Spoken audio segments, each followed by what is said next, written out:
الحمد لله نحمده ونستعينه ونستغفره ونعوذ بالله من شرور أنفسنا ومن سيئات أعمالنا من يهده الله فلا مضل له ومن يضلل فلا هادي له أشهد أن لا إله إلا الله وحده لا شريك له وأشهد أن محمدا عبده ورسوله இதே போல முதாரபாக்கன்னு சொல்லி கொடுக்குறான்.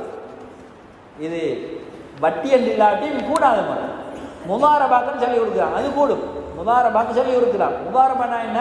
நான் ஒரு ஆள்கிட்ட பணத்தை கொடுக்குறேன், இந்தாங்க கலை வியாபாரம் பண்ணி எனக்கு வார லாபத்தில் என்னதாங்க எனக்கு ஒரு லாபம் தான். அப்போ எக்ரிமெண்ட் வரணும். வார லாபத்தில் 25% 50% எனக்கு தரும், 50% நீங்கள் லாபத்தில் நாம் பேசுவோம். முதல்ல கொடுத்து போட்டு முதல்ல 1% 2% சொல்லலாம்.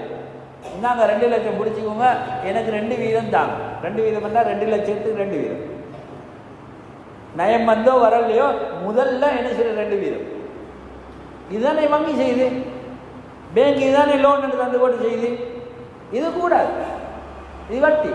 எனவே பணத்தை கொடுக்கலாம். பணத்தை கொடுத்து போட்டு என்ன செய்யறது, இந்தாங்க வியாபாரம் பண்ணுங்க, வியாபாரத்தை ஒழுங்காக பண்ணுங்க, பண்ணி வரக்கூடிய லாபத்தை கணக்கு பாருங்க.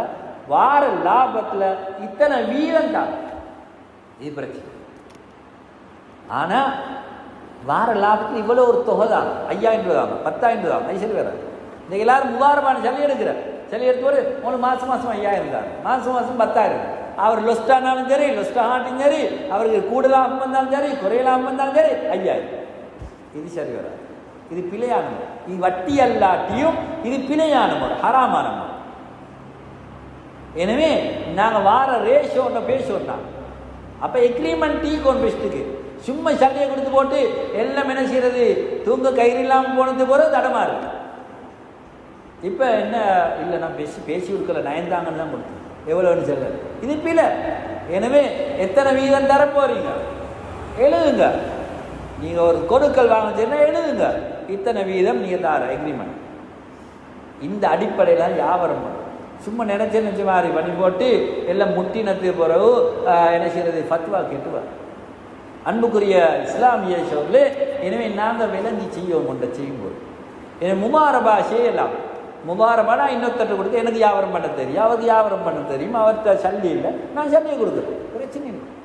அவர் வியாபாரம் பண்ணி அவர் மிஸ்யூஸ் பண்ணாட்டி, அவர் ஒழுங்கா பண்ணி நஷ்டம் போனால் அவர் போட்டு ஒழுங்கா தான் பண்ணார். அவர் சரியான முறைக்கு தான் பேசினார், எல்லாம் செஞ்சார். ஆனால் ஏதோ காலத்தில் ஏற்பட்ட பிரச்சனை அல்லது வேற ஏதாவது இயற்கையாக வந்த பிரச்சனைகளில் லொஸ்டாகிட்டியா வரும். அப்போ அவர் பொறுப்பில்லை, இவர் நஷ்டமடைவார். நான் சல்லியை கொடுத்து என் நஷ்டம், அவரோட முயற்சி நஷ்டம் இல்லை. இவர் என்ன செஞ்சார், சல்லி எடுத்து போனார்.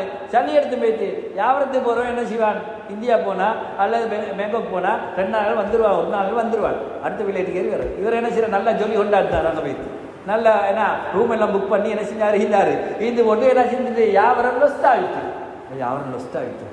இதை ஏற்றுக்கொள்ளலாம். அவர் நஷ்டத்தை பொறுப்பெடுக்கணும், அவர் அந்த நஷ்டத்தை பொறுப்பெடுக்கணும். இவர் மிஸ்யூஸ் பண்ணிக்கார். எனவே அவர் நம்பிக்கையான முறையில் நடந்ததுன்னா, நம்பிக்கையான முறையில் நடந்தது பிறகு நஷ்டம் போனால் அவர் பொறுப்பெடுக்க தேவையில்லை.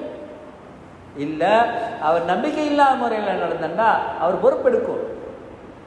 இதைத்தான் நாங்கள் நயத்திலே நஷ்டத்திலே பொறுப்பெடுக்கோம்.